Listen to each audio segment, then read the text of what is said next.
നമസ്കാരം. എല്ലാ പ്രിയപ്പെട്ട പ്രേക്ഷകർക്കും രാവിലെയിലേക്ക് സ്വാഗതം. ഈ രാവിലെ അത്ര സന്തോഷകരമല്ല. ലോകം ഏറ്റവും സ്നേഹത്തോടെ കരുതലോടെ ചേർത്ത് പിടിച്ച ലാളിത്യത്തിൻ്റെ മഹാ ഇടയന് വിട നൽകുകയാണ് ലോകം മുഴുവൻ. ഇന്നലെ അന്തരിച്ച ഫ്രാൻസിസ് മാർപ്പാപ്പയ്ക്ക് ലോകം മുഴുവൻ ആദരാഞ്ജലികൾ അർപ്പിക്കുന്ന സമയത്ത് അദ്ദേഹത്തെ ഓർത്ത് അദ്ദേഹത്തിന് വേണ്ടി നമുക്ക് ഈ ദിവസം സമർപ്പിക്കാം. അദ്ദേഹത്തിന് വേണ്ടിയുള്ള പ്രാർത്ഥനകളിലൂടെ ഈ ദിവസം മുന്നോട്ട് കൊണ്ടുപോകാം. എന്നും പാവങ്ങൾക്കൊപ്പം നിലകൊണ്ട, മാനവികതയ്ക്കൊപ്പം നിലകൊണ്ട ഒരു പാപ്പ എന്നതായിരിക്കും ഒരു പക്ഷേ പോപ്പ് ഫ്രാൻസിസ് അറിയപ്പെടാൻ പോകുന്നത്. മനുഷ്യർക്കൊപ്പം നിലകൊണ്ട പാപ്പ എന്ന നിലയിലായിരിക്കും. അദ്ദേഹം ഏറ്റവും ശ്രദ്ധേയനായത് അദ്ദേഹത്തിൻ്റെ ജീവിതത്തിലെ ലാളിത്യം കൊണ്ടാണ്. ഏറ്റവും സാധാരണക്കാരനായിരിക്കാൻ ആഗ്രഹിച്ച പാപ്പ തൻ്റെ മരണത്തിലും ആ രീതികൾ തന്നെയാണ് പിന്തുടരുന്നത്. അദ്ദേഹത്തിൻ്റെ മരണപത്രത്തിൻ്റെ വിശദാംശങ്ങളൊക്കെ വരുന്നുണ്ട്. സംസ്കാരത്തിൻ്റെ സമയം തീരുമാനിച്ചിട്ടില്ല, പക്ഷേ അതിനുള്ള ചർച്ചകളൊക്കെ ഇന്ന് നടക്കും. നമുക്ക് വിശദമായി ആ വാർത്തകളിലേക്ക് പോകാം. ഇന്നലെ അന്തരിച്ച ഫ്രാൻസിസ് മാർപ്പാപ്പയ്ക്ക് ആദരം അർപ്പിക്കുകയാണ് ലോകം. സംസ്കാര ശുശ്രൂഷകൾക്ക് കർദിനാൾ കെവിൻ ഫെറലും കോളേജ് ഓഫ് കാർഡിനൽസിന്റെ ഡീൻ ജിയോവന്നി ബാറ്റിസ്റ്റയും നേതൃത്വം നൽകും. റോമിലെ സെയിന്റ് മേരി മേജർ ബസലിക്കയിലായിരിക്കും ആഗോള കത്തോലിക്ക സഭയുടെ എക്കാലത്തെയും ഏറ്റവും ജനകീയനായ പാപ്പയുടെ അന്ത്യവിശ്രമം. ശവകുടീരത്തിൽ പ്രത്യേക അലങ്കാരങ്ങളൊന്നും പാടില്ലെന്നാണ് അദ്ദേഹം മരണപത്രത്തിൽ പറയുന്നത്. മാർപ്പാപ്പയുടെ വിയോഗത്തിൽ ലോക നേതാക്കളെല്ലാം അനുശോചനം അർപ്പിക്കുന്നുണ്ട്. ഇന്ത്യ 3 ദിവസത്തെ ഔദ്യോഗിക ദുഃഖാചരണം പ്രഖ്യാപിച്ചിട്ടുണ്ട്. വിവരങ്ങളുമായി അപർണ കുറുപ്പ് ന്യൂസ് ഡെസ്കിൽ നിന്ന്. അപർണ, ഇന്നലെ ഉച്ചയോടെ പാപ്പ ലോകത്തെ വിട്ടുപോയി. പക്ഷേ ഇനി എന്നും നിത്യതയിലാണ് ഫ്രാൻസിസ് മാർപ്പാപ്പ. അദ്ദേഹത്തിന്റെ മരണപത്രത്തിന്റെ വിശദാംശങ്ങൾ വരുമ്പോൾ എങ്ങനെയാണോ ജീവിച്ചത് അതുപോലെ തന്നെയുള്ള ഒരു മരണവും മരണാനന്തര ജീവിതവും അദ്ദേഹം ആഗ്രഹിക്കുന്നുണ്ട്. തനിക്ക് ബാക്കിയുള്ളവരെയൊക്കെ പോലെ സെയിന്റ് പീറ്റേഴ്സ് ബസലിക്കയിൽ ഒന്നും വേണ്ട അന്ത്യവിശ്രമം. അദ്ദേഹം അത് കൃത്യമായി പറയുന്നു, എങ്ങനെ വേണമെന്ന് പറയുന്നു. എന്തൊക്കെ വിവരങ്ങളാണ് ഇപ്പോൾ പുറത്തു വരുന്നത്?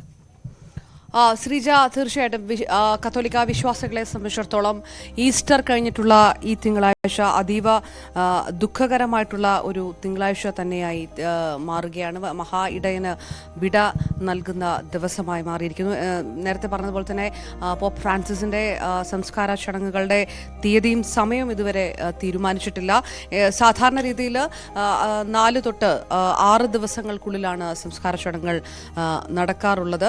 നേരത്തെ തന്നെ കാർഡിനൽസിന്റെ ഡീനായിട്ടുള്ള ജിയോവന്നി ബാറ്റിസ്റ്റരെയാണ് ഇപ്പോൾ കത്തോലിക്ക സഭയുടെ പ്രധാനപ്പെട്ട ചടങ്ങുകൾക്ക് നേതൃത്വം നൽകുന്നത്. അദ്ദേഹം തന്നെയാണ് സംസ്കാര ചടങ്ങുകൾക്കും നേതൃത്വം നൽകുക എന്ന് അറിയുന്നു. നമ്മൾ കഴിഞ്ഞ ഒരു 2 വർഷത്തോളമായിട്ട് അദ്ദേഹം പോപ്പിൻ്റെ ആരോഗ്യനില മോശമായിരുന്ന ഒരു സാഹചര്യമാണ്. പലതവണ അദ്ദേഹം ആശുപത്രിയിൽ പ്രവേശിപ്പിച്ചതിനു ശേഷം തന്നെ അദ്ദേഹത്തിൻ്റെ ശ്വാസകോശ സംബന്ധമായിട്ടുള്ള അസുഖങ്ങൾ പലതവണ മാധ്യമങ്ങളിൽ വന്നതാണ്. അങ്ങനെ ശ്വാസകോശത്തിനൊരു ഭാഗം നീക്കം ചെയ്തിരുന്നു. ഇപ്പോൾ വരുന്ന ഏറ്റവും പുതിയ അപ്ഡേറ്റുകൾ ഒന്ന് എന്ന് പറയുന്നത് പോപ്പ് ന്യൂമോണിയ അതിജീവിച്ചിരുന്നു എന്നുള്ളതാണ്. സ്വാഭാവികമായിട്ടും അദ്ദേഹത്തിൻ്റെ പ്രായം കൂടി പ്രധാനമായിട്ടുണ്ട്. അദ്ദേഹത്തിന് പരിപൂർണമായിട്ട് ആ അവസ്ഥയെ അതിജീവിക്കാൻ വേണ്ടിയിട്ട് ഏതായാലും 2 തരത്തിലുള്ള ചോദ്യമാണ്. ഈ 6 ദിവസങ്ങളിലുള്ളിൽ നടക്കുന്ന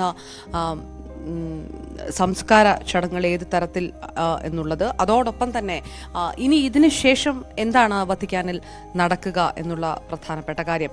അടുത്തത് സഭയ്ക്ക് ഇതിന് കൃത്യമായിട്ടുള്ള നടപടി ക്രമങ്ങളുണ്ട്. കാരണം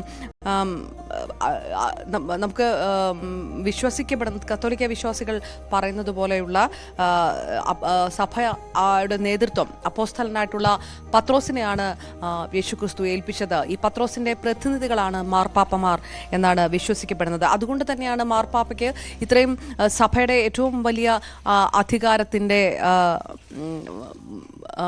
അധികാരം അദ്ദേഹത്തിന് മുകളിൽ നിക്ഷിപ്തമായിട്ടുള്ളത്. ഈ വിശ്വാസമാണ് പാപ്പയുടെ അധികാരത്തിന് മേലുള്ള വിശ്വാസത്തിന് ആധാരമെന്നും പറയുകയും ചെയ്യുന്നു.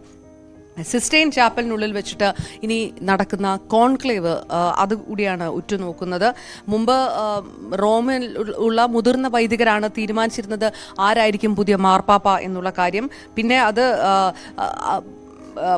റോമാസഭയിലെ കർദിനാളന്മാർ തീരുമാനിക്കുന്ന രീതിയിലേക്ക് നിജപ്പെടുത്തി കർദിനാൾമാർ വോട്ടിട്ടുകൊണ്ട്, വോട്ടിന് മൂല്യം എല്ലാവരുടെയും വോട്ടിന്റെ മൂല്യമൊക്കെ തുല്യമാക്കിക്കൊണ്ടുള്ള അങ്ങനെയുള്ള ഒരു നടപടിക്രമങ്ങളിലൂടെയാണ് ഇത് പോകുന്നത്. ഇപ്പോൾ 80 വയസ്സിൽ താഴെ പ്രായമുള്ള കർദിനാൾമാർ ചേർന്നാണ് പുതിയ പാപ്പയെ തീരുമാനിക്കുക. ഇതിൽ തന്നെ പ്രധാനപ്പെട്ട 3 കർദിനാൾമാർക്ക് ആരോഗ്യ പ്രശ്നങ്ങളുണ്ട്. അപ്പം അതനുസരിച്ച് ഇത് പരിശോധിച്ച ശേഷമാണ് വോട്ടുകളുടെ എണ്ണം പരിശോധിക്കുകയും ബാലറ്റുകളൊക്കെ തീരുമാനിച്ച് ഇതിലേക്ക് പോകുന്നത്. അതായത് ഒരു നീണ്ട ഒരു നടപടിക്രമങ്ങൾ ഒരു വശത്തും നിൽക്കുന്നുണ്ട്. സ്വാഭാവികമായിട്ടും ഈ നടപടിക്രമങ്ങളും സംസ്കാര ചടങ്ങുകളും അത് ഒരേപോലെയാണ് കണക്കാക്കപ്പെടുന്നത്. ആ തരത്തിലേക്ക് നീണ്ടുപോകുമോ അദ്ദേഹത്തിൻ്റെ സംസ്കാര ചടങ്ങുകൾ എന്നുള്ള കാര്യം കൂടി ഇനി നോക്കേണ്ടതായിട്ട് വരുന്നു. നേരത്തെ പറഞ്ഞ പോലെ തന്നെ ഇന്ത്യ അടക്കമുള്ള ലോക രാജ്യങ്ങളെല്ലാം ദുഃഖാചരണം പ്രഖ്യാപിച്ചിരിക്കുകയാണ്. 3 ദിവസത്തെ ദുഃഖാചരണം ഇന്ത്യ പറയുമ്പോൾ അമേരിക്കൻ ഭരണകൂടം അടക്കമുള്ളവർ ദുഃഖം രേഖപ്പെടുത്തിയിരിക്കുന്നു. ഒരിക്കൽ കൂടി ഇപ്പോൾ ഏറ്റവും വരുന്ന പുതിയ അപ്ഡേറ്റുകളിലൊന്ന് OICCയുടെ ദേശീയ ഇതിനകത്ത് മിഡിൽ ഈസ്റ്റ് രാജ്യങ്ങളുടെ കൂട്ടായ്മയും അനുശോചനം രേഖപ്പെടുത്തിയിരിക്കുകയാണ്. അതായത് അദ്ദേഹത്തിൻ്റെ നമുക്ക് എല്ലാവർക്കും അറിയുന്ന പോലെ ഒരു വത്തിക്കാൻ്റെ ഭരണത്തലവൻ എന്നുള്ള അധികാര കേന്ദ്രം മാത്രമായിരുന്നില്ല മാർപ്പാപ്പ. അദ്ദേഹം നടത്തിയ ഇടപെടലുകൾ, അദ്ദേഹം നടത്തിയ ചരിത്ര സന്ദർശനങ്ങൾ, സംഘർഷഭരിതമായിട്ടുള്ള സ്ഥലങ്ങളിൽ രാജ്യങ്ങളുടെ ആ സംഘർഷ ബാധിതമായിട്ടുള്ള ചർച്ചകളിൽ വരെ അദ്ദേഹം നടത്തിയ മഞ്ഞൊരുക്കങ്ങളുണ്ട്. ഇതൊക്കെ എടുത്ത് പറയുന്ന സമയങ്ങൾ കൂടിയാണ് പോയിക്കൊണ്ടിരിക്കുന്നത്. ഒരു സ്ഥിരമായിട്ടൊരു കമ്മ്യൂണിസ്റ്റ് വിരുദ്ധ കാഴ്ചപ്പാടും ഒരു പാശ്ചാത്യ അനുകൂല സമീപനം ഒക്കെ നടത്തിയ അദ്ദേഹത്തിൻ്റെ തൊട്ടു മുൻഗാമി ജോൺ പോൾ രണ്ടാമനിൽ നിന്ന് വേറിട്ട് വായിക്കപ്പെടുന്നു ഈ ഓരോ മണിക്കൂറും ഫ്രാൻസിസ് മാർപ്പാപ്പയുടെ നയങ്ങൾ എന്നുള്ള കാര്യമാണ്. ലോകരാഷ്ട്രത്തിൽ ഒരു മാർപ്പാപ്പ, ഒരു കത്തോലിക്ക സഭയുടെ ഒരു ഏറ്റവും തലപ്പത്തിരിക്കുന്ന ഒരാൾ ചെലുത്തിയ സ്വാധീനത്തെക്കുറിച്ചിട്ട് കൂടി ലോകം ചർച്ച ചെയ്യപ്പെടുന്ന ഒരു സമയമാണ് പൊക്കൊണ്ടിരിക്കുന്നത്. ഈ ആശുപത്രി അദ്ദേഹം പ്രവേശിക്കുന്നതിന് തൊട്ട് മുൻപാണ് കുടിയേറ്റക്കാരെക്കെതിരെ കടുത്ത നടപടികളിലേക്ക് US ഭരണകൂടം കടന്നത്. ആ സമയത്ത് അതിനെതിരെ പോലും വളരെ വ്യക്തമായിട്ടുള്ള നിലപാടുകൾ പ്രകടമാക്കിക്കൊണ്ടാണ് അദ്ദേഹം ആശുപത്രിയിലേക്ക് കടന്നത്. ഒബാമ അമേരിക്കയുടെ ഭരണത്തലവനായിരുന്ന സമയത്തും അദ്ദേഹം ക്യൂബയുമായിട്ടുള്ള US-ന്റെ പ്രശ്നം പരിഹരിക്കപ്പെടണമെന്നൊക്കെ പലതവണ ആവശ്യപ്പെട്ടതും ഒബാമയ്ക്ക് കത്തയച്ച കാര്യങ്ങളും ഒക്കെ അതായത് മാർപ്പാപ്പയുടെ ഭാഗത്തുനിന്ന് ഉണ്ടാകാത്ത തരത്തിലുള്ള അത്യപൂർവമായ നടപടികൾക്കൊക്കെ സാക്ഷ്യം വഹിച്ചിട്ട് ഫ്രാൻസിസ് മാർപ്പാപ്പ ഈ കാര്യങ്ങളൊക്കെ ലോകത്ത് വീണ്ടും വീണ്ടും ചർച്ച ചെയ്യപ്പെടുന്ന ഒരു സമയം കൂടിയാണ് ഇപ്പോൾ കടന്നു പോയിക്കൊണ്ടിരിക്കുന്നത്. അപർണയാണ് വിവരങ്ങൾ നൽകിക്കൊണ്ടിരിക്കുന്നത്. ഏറ്റവും ശ്രദ്ധേയമായ കാര്യം, അദ്ദേഹം എന്നും സഭയിലായാലും സഭയ്ക്ക് പുറത്തായാലും അധികാര ഘടനയോടെ എന്നും അദ്ദേഹം കലഹിച്ചിരുന്നു. അത് ഈ പറഞ്ഞതുപോലെ തന്നെ ട്രംപ് ഭരണകൂടം എടുക്കുന്ന നിലപാടുകൾക്കെതിരെ ഒരുപക്ഷെ ലോക അധികാര ഘടനയിൽ ഏറ്റവും മുകളിൽ നിൽക്കുന്ന അമേരിക്കയെ വരെ വിമർശിക്കാനും തൻ്റെ നിലപാട് പറയാനും എന്ത് പ്രശ്നത്തെയും സ്നേഹത്തിൻ്റെ കണ്ണിലൂടെ വേണം കാണാൻ എന്ന് ഉറക്കെ പറയാനും അദ്ദേഹം മടിച്ചില്ല. ഏറ്റവും ഒടുവിൽ അനാരോഗ്യത്തിൻ്റെ ഒരു മൂർധന്യാവസ്ഥയിൽ നിൽക്കുമ്പോൾ അദ്ദേഹം ഈസ്റ്റർ സന്ദേശം നൽകുമ്പോൾ പോലും അദ്ദേഹം വേദനിച്ചത് ഗാസയിലെ വേദനിക്കുന്ന മനുഷ്യരെക്കുറിച്ച് ഓർത്തായിരുന്നു അദ്ദേഹം പറഞ്ഞത്. നമ്മളെ എല്ലാവരെയും ഓർമ്മിപ്പിച്ചത് അങ്ങനെയായിരുന്നു. ഇടയ്ക്ക് JD വാൻസ്, ഏറ്റവും ഒടുവിൽ അദ്ദേഹത്തെ സന്ദർശിച്ചത് American vice president JD Vance ആണ്. JD വാൻസിനെ ഉൾപ്പെടുന്ന ഭരണകൂടത്തെ വരെ വിമർശിക്കാൻ അദ്ദേഹം മടി കാണിച്ചില്ല. ഏറ്റവും ശ്രദ്ധേയമായ കാര്യമാണ് ഏറ്റ കാലം മുതൽ തന്നെ ലോകത്തെയും സഭയിലെ യാഥാസ്ഥിതികരെയും അദ്ദേഹം ഞെട്ടിച്ചുകൊണ്ടേയിരുന്നു. ഒരു കാലത്ത് സ്വവർഗാനുരാഗികളെ എതിർത്ത് അദ്ദേഹം അവരെ ചേർത്ത് പിടിച്ച് അവർ ദൈവത്തിൻ്റെ മക്കളാണെന്ന് പറഞ്ഞു. യുദ്ധത്തിൻ്റെ ഇരകൾക്ക് വേണ്ടി നിരന്തരം സംസാരിച്ചു.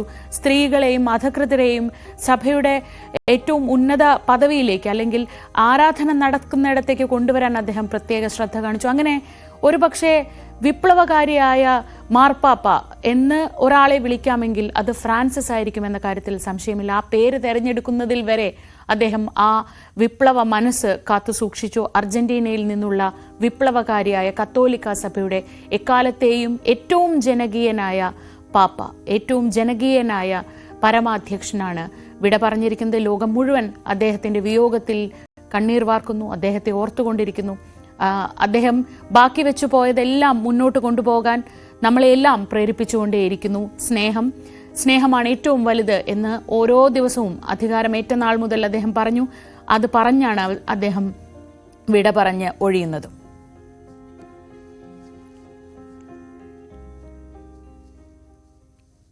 വത്തിക്കാനിൽ നിന്നുള്ള വിവരങ്ങളുമായി നമുക്ക് അപ്പോൾ കാര്യങ്ങളിലേക്കൊക്കെ പോകാം. അദ്ദേഹത്തിന്റെ വിയോഗം തന്നെയാണ് ഈ ദിവസത്തെ ഏറ്റവും പ്രധാനപ്പെട്ട വാർത്ത എന്നതിൽ സംശയമില്ല. നമുക്ക് മറ്റു ചില പ്രാദേശിക വാർത്തകൾ കൂടി നോക്കാം. നാട്ടിലെന്തുണ്ട്?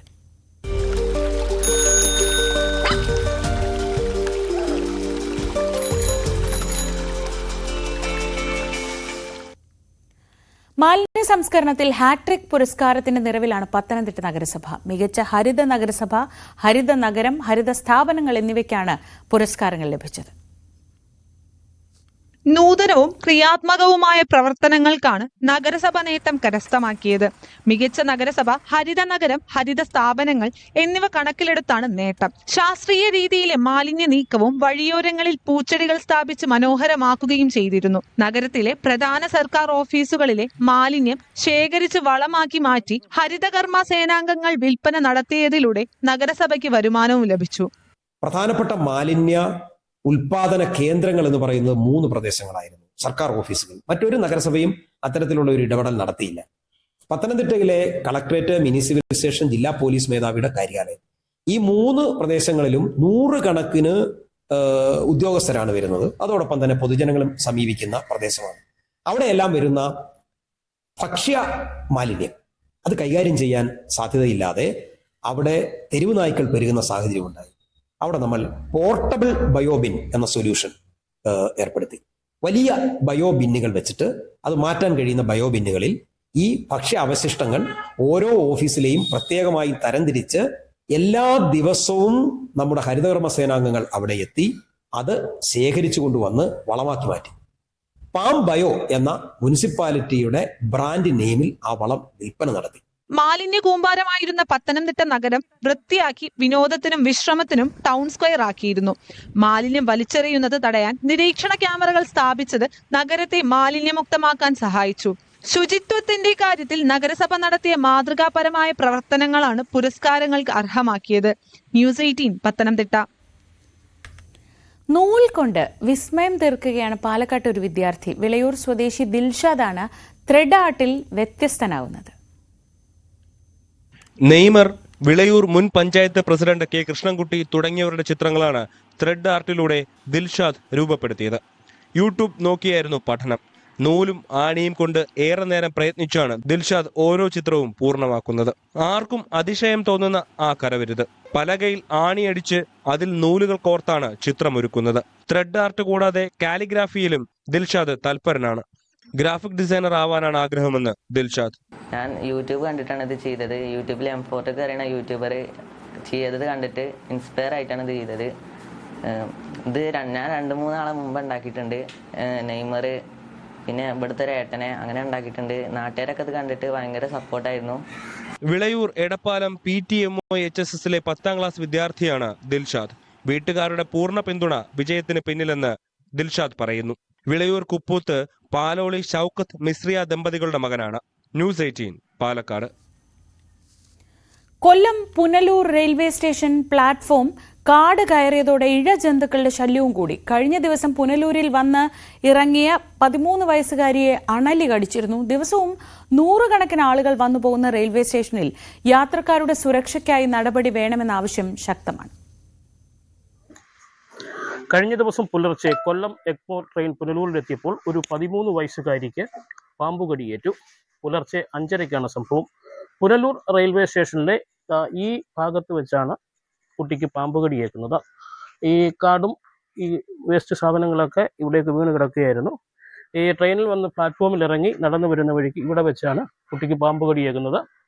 കണ്ടു നിന്ന ആൾക്കാർ ആരൊക്കെയോ വന്ന പാമ്പിനെ തല്ലിക്കൊന്നു. അണലി വർഗത്തിൽപ്പെട്ട ഒരു പാമ്പാണെന്ന് മനസ്സിലാക്കാൻ സാധിച്ചു. കുട്ടിയെ നമ്മൾ ഇവിടെ നിന്നവരും റെയിൽവേ പോലീസും എല്ലാം കൊണ്ട് ചേർന്ന് പുനലൂർ താലൂക്ക് ആശുപത്രിയിൽ ICUവിൽ അടിയന്തരമായി പ്രവേശിക്കുകയും തുടർന്ന് തിരുവനന്തപുരം മെഡിക്കൽ കോളേജിലേക്ക് ചികിത്സയ്ക്ക് അയക്കുകയും ചെയ്തു. അപകടനില തരണം ചെയ്തു കഴിഞ്ഞു എന്നാണ് നമുക്ക് അറിയാൻ കഴിഞ്ഞത്. പക്ഷേ പുനലൂർ റെയിൽവേ സ്റ്റേഷന്റെ സ്ഥിതി വളരെ ശോചനീയമാണ്. നമ്മൾ നോക്കുകയാണെങ്കിൽ നമുക്ക് കാണാൻ സാധിക്കുന്നത് ഇവിടെ ഈ കാട് ഇവിടെ തുടർന്ന് പണി നടക്കുന്നുണ്ടെങ്കിലും കാടുകൾ പൂർണ്ണമായും കാടുകൾ മൂടിക്കിടക്കുകയാണ്. സ്ത്രീകളുടെ ഒരു ടോയ്ലറ്റ് ബ്ലോക്കാണ്, അടച്ചിട്ടിരിക്കുകയാണ്. അതുപോലെ തന്നെ മറ്റ് ടോയ്ലറ്റ് ബ്ലോക്കുകളും അതുപോലുള്ള വളരെ മോശമായ സ്ഥിതിയിലാണ് സ്ഥിതി ചെയ്യുന്നത്. ഇവിടെ അധികൃതരുടെ ഒരു ശ്രദ്ധയും ഇല്ല എന്ന് നമുക്ക് മനസ്സിലാക്കാൻ സാധിക്കും. ഈ ടോയ്ലറ്റ് ബ്ലോക്കൊക്കെ തുറന്നിട്ട് മാസങ്ങൾ തന്നെ ആയി എന്ന് വേണം നമുക്ക് മനസ്സിലാക്കാൻ.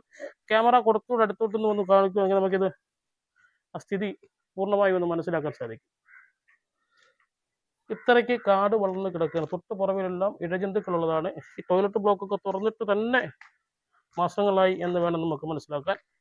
ഇതാ ഈ 2 ട്രാക്കുകളിലും ഇരുവശവും കാട് മൂടിക്കിടക്കുന്നത് കൂടാതെ ഈ റെയിൽവേ ട്രാക്കിൽ സാധാരണ ഒരു ട്രെയിൻ വന്ന് പോയി കഴിഞ്ഞാൽ ഉടൻ തന്നെ ട്രെയിൻ സ്റ്റാഫുകൾ ഇവിടെ എത്തി അത് ശുചീകരിക്കുന്ന ഒരു നിലപാട് നമ്മൾ മറ്റ് എല്ലാ റെയിൽവേ സ്റ്റേഷനുകളിലും കാണുന്നുണ്ട്. അതുപോലെ സുരക്ഷയുടെ ഭാഗമായി ഉള്ള ഒരു സംവിധാനമാണ്. പക്ഷേ നമ്മുടെ പുനലൂർ റെയിൽവേ സ്റ്റേഷനിൽ മാസങ്ങളായുള്ള പ്ലാസ്റ്റിക് മാലിന്യങ്ങൾ ഉൾപ്പെടെയുള്ളത് ഇവിടെ കെട്ടിക്കിടക്കുന്ന ഒരു സ്ഥിതിയാണ് നമുക്ക് കാണാൻ സാധിക്കുന്നത്. കഴിഞ്ഞ ദിവസം പെൺകുട്ടിയെ പാമ്പ് കടിച്ചതുമായി ബന്ധപ്പെട്ട് പ്രതികരിക്കുവാനും അത്യാവശ്യം ഇവിടെ ഓഫീസിൽ അവരൊരു പ്രതിഷേധം രേഖപ്പെടുത്തുവാനുമായിട്ട് AIYFന്റെ പ്രവർത്തകർ ഇവിടെ എത്തിയിട്ടുണ്ട്. പക്ഷേ നിർഭാഗ്യവശാൽ ഇവിടുത്തെ ഒരു ജീവനക്കാരും ഇവിടെ ഇല്ലാത്ത ഒരു സ്ഥിതിയാണ്. ഇവിടെ ഞങ്ങൾ രാവിലെ ഈ പ്രതിഷേധ സമരവുമായി ബന്ധപ്പെട്ട് ഈ റെയിൽവേ സ്റ്റേഷനിലേക്ക് എത്തിയപ്പോൾ റെയിൽവേ സ്റ്റേഷനിൽ ഉത്തരവാദിത്തപ്പെട്ട ഈ സംവിധാനങ്ങൾ നോക്കി നടത്തേണ്ട പ്രധാനപ്പെട്ട ഉദ്യോഗസ്ഥന്മാർ ആരും ഇല്ലാത്ത ഒരു സാഹചര്യമാണ്. ഇവിടുത്തെ സ്റ്റേഷൻ മാസ്റ്റർ അടക്കം മുകളിൽ ഇതിന്റെ ട്രാക്ക് ക്ലീനിങ് സംവിധാനം അടക്കം ചെയ്യേണ്ട, എനിക്ക് തോന്നുന്നു ആര്യങ്കാവ് റെയിൽവേ സ്റ്റേഷൻ മുതൽ നിങ്ങൾ പുനലൂരിന്റെ ഒരു ഭാഗം പുനലൂർ മുഴുവൻ ക്ലീനിങ് സ്റ്റാഫുകൾ പോലും അല്ലെങ്കിൽ അതിന്റെ ഉത്തരവാദിത്തപ്പെട്ട സംവിധാനങ്ങൾ പോലും ഇല്ലാത്ത ഒരു സാഹചര്യമാണ് ഈ റെയിൽവേ സ്റ്റേഷനുള്ളത്. ഈ റെയിൽവേ സ്റ്റേഷനിൽ വന്നാൽ നമുക്ക് കാണുമ്പോൾ തന്നെ അറിയാം, ട്രാക്കുകൾ പരിശോധിക്കുമ്പോൾ തന്നെ നമുക്ക് വ്യക്തമായി മനസ്സിലാവുന്ന ഒരു കാര്യം, ഒരു ട്രെയിൻ അല്ലെങ്കിൽ ഒരു വണ്ടി പോയി കഴിഞ്ഞാൽ ആ ട്രാക്കിൽ പ്ലാസ്റ്റിക് മാലിന്യങ്ങൾ അടക്കം നടത്തുന്നുണ്ട്. ആ മാലിന്യങ്ങൾ പോലും ക്ലീൻ ചെയ്തുകൊണ്ട് പോകുവാനുള്ള സംവിധാനം പുനലൂർ റെയിൽവേ സ്റ്റേഷനിൽ. പുനലൂർ റെയിൽവേ സ്റ്റേഷനിൽ ഇതെല്ലാം നോക്കി നടത്തേണ്ട ഉത്തരവാദിത്തപ്പെട്ട അധികാരികൾ യഥാർത്ഥത്തിൽ ഇല്ലാത്ത ഒരു സാഹചര്യമാണ്. എനിക്ക് തോന്നുന്നു വർഷങ്ങളായി ഇതിന്റെ സംവിധാനങ്ങൾ പരിശോധിക്കപ്പെടേണ്ട മെയിനായിട്ടുള്ള ഉദ്യോഗസ്ഥന്മാരുടെ ഇടയിൽ വലിയ വീഴ്ചയാണ് യഥാർത്ഥത്തിൽ ഈ സംവിധാനവുമായി യഥാർത്ഥത്തിൽ ഉണ്ടാകുന്നത്. എനിക്ക് തോന്നുന്നു ഒരു വർഷക്കാലമായി ഉള്ള വേസ്റ്റുകൾ ഈ ട്രാക്കിൽ തന്നെ കിടക്കുന്ന ഒരു സംവിധാനത്തിലേക്ക് പോകുന്നു. ഇവിടെ ഒരു അപകടം സംഭവിച്ചു, ഒരു കുട്ടിക്ക് പാമ്പ് കടിയേക്കുന്ന സാഹചര്യം ഉണ്ടായി. അത് വലിയ അവസ്ഥയിലാണ് ആ കുട്ടി ഇപ്പൊ നിലവിലുള്ളത്. അത് തിരുവനന്തപുരത്ത് മെഡിക്കൽ കോളേജിൽ ചികിത്സ തേടുന്നു. അതിനെ അടക്കം എങ്ങനെയാണ്, ആ വിഷയത്തിലടക്കം റെയിൽവേ എങ്ങനെയാണ് കൈകാര്യം ചെയ്യുന്നുള്ളതാണ് ഞങ്ങൾക്ക് ചോദിക്കാനുള്ളത്. അത് ചോദിക്കാൻ വേണ്ടി ഇവിടെ വരുമ്പോൾ സ്റ്റേഷൻ മാസ്റ്റർ ഇല്ല, അതിന് ഉത്തരവാദിത്തപ്പെട്ട ഉദ്യോഗസ്ഥരാരും ഇല്ല. ആ കുട്ടിയുടെ ചികിത്സ അടക്കമുള്ള കാര്യങ്ങൾ റെയിൽവേ ഏത് നടപടിയാണ് റെയിൽവേ സ്വീകരിക്കുന്നത്? അവരുടെ ടിക്കറ്റ് എടുത്ത് യാത്ര ചെയ്യുന്ന ഒരു കുട്ടിക്ക് ഇങ്ങനെ ഒരു അപകടം സംഭവിക്കുമ്പോൾ റെയിൽവേക്ക് അതിനകത്ത് എന്താണ് ഉത്തരവാദിത്വം എന്നുകൂടി അറിയാൻ വേണ്ടിയാണ് ഞങ്ങൾ ഇവിടെ വന്നത്. എന്നാൽ അതിനുള്ള ഉത്തരവാദിത്തപ്പെട്ട ഉദ്യോഗസ്ഥരാരും ഇവിടെ ഇല്ലാത്തൊരു സ്ഥിതിയാണ് നിലവിലുള്ളത്. വളരെ ആശങ്ക നിറഞ്ഞ ഒരു ചോദ്യമാണ് പൊതുപ്രവർത്തകരായി ഉന്നയിച്ചത്. അത് തന്നെയാണ് ഞങ്ങൾക്കും ചോദിക്കാനുള്ളത്. റെയിൽവേയിൽ ടിക്കറ്റ് എടുത്ത് യാത്ര ചെയ്യുന്ന ഒരു യാത്രക്കാരന് എന്ത് സുരക്ഷയാണ് റെയിൽവേക്ക് ഒരുക്കാൻ സാധിക്കുന്നത്? മനോജ് ഒപ്പുകുട്ടൻ, ന്യൂസ് 18, പുനലൂർ. ഇടുക്കി കല്ലാർ കുടുംബാരോഗ്യ കേന്ദ്രത്തിന്റെ നിർമ്മാണം ഇഴഞ്ഞു നീങ്ങുന്നതായി പരാതി. 6 മാസം മുൻപ് പുതിയ കെട്ടിടത്തിന്റെ നിർമ്മാണം തുടങ്ങിയെങ്കിലും ഒരു നിലയുടെ കോൺക്രീറ്റ് ജോലികൾ മാത്രമാണ് ഇതുവരെ പൂർത്തീകരിച്ചത്. മഴക്കാലത്തിന് മുൻപ് കെട്ടിടം പൂർത്തീകരിക്കണമെന്ന ആവശ്യം ആണ് ഉയരുന്നത്. മഹാപ്രളയത്തിൽ കുത്തിയൊലിച്ചെത്തിയ മലവെള്ളം കെട്ടിടത്തിന് ബലക്ഷയമുണ്ടാക്കി. തുടർന്നാണ് കല്ലാർ കുടുംബാരോഗ്യ കേന്ദ്രത്തിന് പുതിയ കെട്ടിടം നിർമ്മിക്കാൻ നടപടിയായത്. താഴെക്കല്ലാറിൽ പുതിയ കെട്ടിടത്തിന്റെ നിർമ്മാണവും തുടങ്ങി. 6 മാസം പിന്നിട്ടിട്ടും ഒരു നിലയുടെ കോൺക്രീറ്റ് ജോലികൾ മാത്രമാണ് പൂർത്തിയായത്. നിർമ്മാണം ഇഴഞ്ഞു നീങ്ങുമ്പോഴും ആരോഗ്യവകുപ്പ് കാര്യമായ ഇടപെടൽ നടത്തുന്നില്ലെന്നാണ് ആക്ഷേപം. അതേസമയം നിർമ്മാണ സ്ഥലത്ത് വേനൽ മഴയിൽ മണ്ണൊലിച്ചു പോയതും തുടർ നടപടിക്ക് തടസ്സമായെന്ന് പള്ളിവാസൽ പഞ്ചായത്ത് പ്രസിഡന്റ് VG പ്രതീഷ് കുമാർ പറയുന്നു. ഇപ്പൊ ഏകദേശം ഒരു നിലയുടെ സ്ട്രക്ചർ കംപ്ലീറ്റ് ആയിട്ടുണ്ട്. ഇടയ്ക്ക് ഈ മഴ ഉണ്ടായപ്പോൾ ചെറിയ രീതിയിലുള്ള മണ്ണിടിച്ചിലുകൾ വന്ന് കുറച്ച് ദിവസങ്ങൾ അതിൻ്റെ നിർമ്മാണ പ്രവർത്തനം തടസ്സപ്പെടുന്ന സ്ഥിതി ഉണ്ടായിരുന്നു. അവിടെയും പഞ്ചായത്ത് അതിവേഗം തന്നെ ഇടപെട്ടുകൊണ്ട് അവിടുത്തെ മണ്ണ് മാറ്റി അധികമായി ഒരു റിട്ടേൺ വാൾ കെട്ടുന്നതിന് വേണ്ടിയുള്ള പണം പഞ്ചായത്ത് ഫണ്ടിൽ തനത് ഫണ്ടിൽ വെക്കുകയും ചെയ്തിട്ടുണ്ട്. അപ്പം അങ്ങനെ വരുന്ന സെപ്റ്റംബർ മാസത്തോടുകൂടി ഇതിൻ്റെ നിർമ്മാണ പ്രവർത്തനം പൂർത്തീകരിക്കാൻ വേണ്ടിയാണ് ഇപ്പോൾ നിലവിൽ തീരുമാനിച്ചിരിക്കുന്നത്. ആരോഗ്യവകുപ്പിന്റെ 1,60,00,000 രൂപയും പള്ളിവാസൽ പഞ്ചായത്തിന്റെ 37 ലക്ഷം രൂപയും വകയിരുത്തിയാണ് കെട്ടിടം നിർമ്മിക്കുന്നത്. തോട്ടം മേഖല ഉൾപ്പെടെ പ്രദേശത്തെ നിരവധി കുടുംബങ്ങൾ ആശ്രയിക്കുന്ന ആരോഗ്യ കേന്ദ്രമാണ് കല്ലാറിലേത്. പുതിയ കെട്ടിടം യാഥാർത്ഥ്യമാകുന്നതോടെ ആശുപത്രിയുടെ അടിസ്ഥാന സൗകര്യങ്ങളും മെച്ചപ്പെടുമെന്നാണ് പ്രതീക്ഷ. മഴക്കാലത്തിന് മുൻപ് കെട്ടിടം പൂർത്തീകരിക്കാനുള്ള ഇടപെടലാണ് നാട്ടുകാർ ആവശ്യപ്പെടുന്നത്. ന്യൂസ് 18 ഇടുക്കി. അമ്പലമുക്ക് വിനീത കൊലക്കേസിൽ ഇന്നലെ വിധി പറയുമെന്നായിരുന്നു കരുതിയത്. വിധി പറയുന്നത് മാറ്റിവെച്ചു. ഈ വിധി പറയാനിരിക്കെ കോടതി പ്രധാനമായും പരിശോധിച്ചത് പുതുതായി സമർപ്പിച്ച 7 രേഖകളാണ്. കന്യാകുമാരി ജില്ലാ കളക്ടർ കൈമാറിയ രേഖ ഉൾപ്പെടെ പരിശോധിച്ചാകും അന്തിമ വിധി പറയുക. നേരത്തെയും കൊലപാതകങ്ങൾ നടത്തിയിട്ടുള്ള പ്രതിയുടെ പൂർവ്വ ചരിത്രം പൂർണ്ണമായി മനസ്സിലാക്കിയായിരിക്കും കോടതിയിൽ നിന്ന് വിധി ഉണ്ടാവുകയെന്ന് പ്രോസിക്യൂഷൻ പ്രതീക്ഷിക്കുന്നു. വധശിക്ഷയാണ് പ്രോസിക്യൂഷന്റെ ആവശ്യം. ഈ മാസം 24-നാണ് ശിക്ഷ വിധിക്കുക. പേരൂർക്കട അമ്പലമുക്ക് അലങ്കാര ചെടി വിൽപ്പനശാലയിലെ ജീവനക്കാരിയായ നെടുമങ്ങാട് സ്വദേശി വിനീതയെ കുത്തിക്കൊലപ്പെടുത്തിയ ശിക്ഷാവിധിയെക്കുറിച്ചുള്ള വാദമാണ് പൂർത്തിയായത്. കേസിലെ പ്രതി കുറ്റക്കാരനെന്ന് കോടതി കണ്ടെത്തിയിരുന്നു. തമിഴ്നാട് കന്യാകുമാരി ജില്ലയിലെ തോവാള സ്വദേശി രാജേന്ദ്രനാണ് കേസിലെ പ്രതി. തിരുവനന്തപുരം 7ാം അഡീഷണൽ സെഷൻസ് ജഡ്ജ് പ്രസൂൺ മോഹനാണ് പ്രതിയെ കുറ്റക്കാരനെന്ന് വിധിച്ചത്.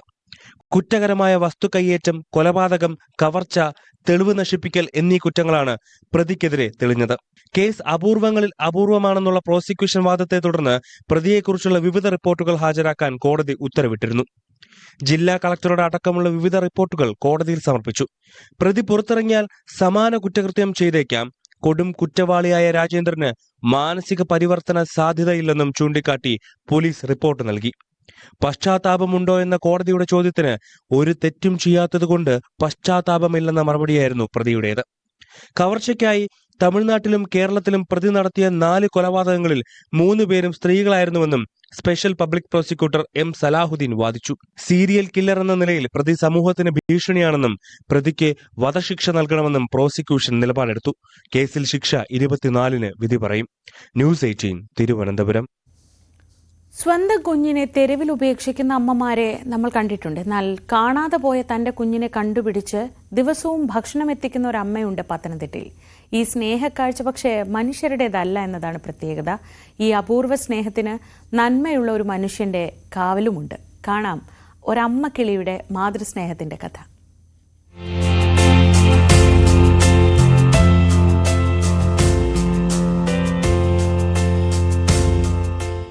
പത്തനംതിട്ട സ്വദേശിയായ അഷ്റഫ് വീട്ടിലേക്ക് പോകുമ്പോഴാണ് റോഡിൽ വീണ് അവശനിലയിലായ കുഞ്ഞിക്കിളിയെ കണ്ടെത്തുന്നത്. ജീവനായി പിടയുന്ന കിളിക്കുഞ്ഞിനെ പിന്നെ വീട്ടിലേക്ക് കൊണ്ടുപോയി വെള്ളവും തീറ്റയും പരിചരണവും നൽകി സുരക്ഷിതമാക്കി. എന്നാൽ അഷ്റഫിനെ അതിശയിപ്പിച്ച മറ്റൊരു കാഴ്ച പിറ്റേന്ന് രാവിലെ ഉണ്ടായി. കുഞ്ഞിക്കിളിക്ക് ഭക്ഷണവുമായി എത്തിയ അമ്മക്കിളിയുടെ സാന്നിധ്യമാണ് അഷ്റഫിനെ അത്ഭുതപ്പെടുത്തിയത്.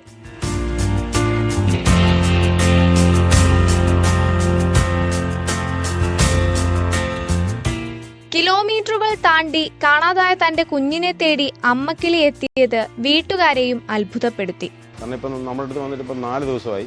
നമ്മളോട് നല്ല ക്യൂട്ടായിട്ട് ഇണങ്ങയും നല്ല ഇതായിട്ട് നിൽക്കുന്നു. പിന്നെ എൻ്റെ അമ്മയൊക്കെ വന്നിട്ട് ഫുഡ് കൊടുത്തിട്ടൊക്കെ പോവും എപ്പോഴും. അപ്പം അതുകൊണ്ട് നമുക്ക് വളരെ സന്തോഷമായിട്ടുള്ളൊരു ഇതാണ് ഇതിനകത്ത് തോന്നുന്നത്. അന്ന് മുതൽ ഇന്ന് വരെ തന്റെ കുഞ്ഞിനെ തേടി അമ്മക്കിളി മറ്റൊരു കിളിയോടൊപ്പം വീട്ടിലെത്തുന്നത് പതിവായി. കൊക്ക് നിറയെ തന്റെ കുഞ്ഞിനായുള്ള ഭക്ഷണവുമായാണ് ആ അമ്മയുടെ വരവ്. 2 കിലോമീറ്റർ അപ്പുറത്തുനിന്ന് ഇതിനെ കൊണ്ടുവന്ന കുഞ്ഞായത്. ഇതിനെ തേടി ഇവിടെ കറക്റ്റ് ആ മാതാപിതാക്കൾ വരണമെന്നുണ്ടെങ്കിൽ തന്നെ അത് മനുഷ്യന് പോലും വ്യത്യസ്തമായിട്ടാണ് നമുക്കിത് കാണാൻ പറ്റുന്നത്. കുഞ്ഞിക്കിളിയാകട്ടെ ഭക്ഷണം നൽകി അമ്മ പോയ ദിശ നോക്കി കാത്തിരിക്കും. അഷ്റഫിനോടും ആള് നല്ല അടുപ്പമാണ്. പറക്കാൻ തുടങ്ങും വരെ കുഞ്ഞിക്കിളിക്ക് കാവൽ നിൽക്കാനാണ് അഷ്റഫിന്റെ തീരുമാനം. അമ്മയോടൊപ്പം ഒന്നിച്ചു പറന്നുയരാനുള്ള കാത്തിരിപ്പിലാണ് ഇപ്പോൾ കുഞ്ഞൻ കിളി. ന്യൂസ് 18 പത്തനംതിട്ട. ഈ സ്നേഹത്തിന്റെ കാഴ്ചയോടെ നമുക്കൊരു ചെറിയ ഇടവേള എടുക്കാം. മറ്റു വാർത്തകളിലേക്ക് മടങ്ങിയെത്താം.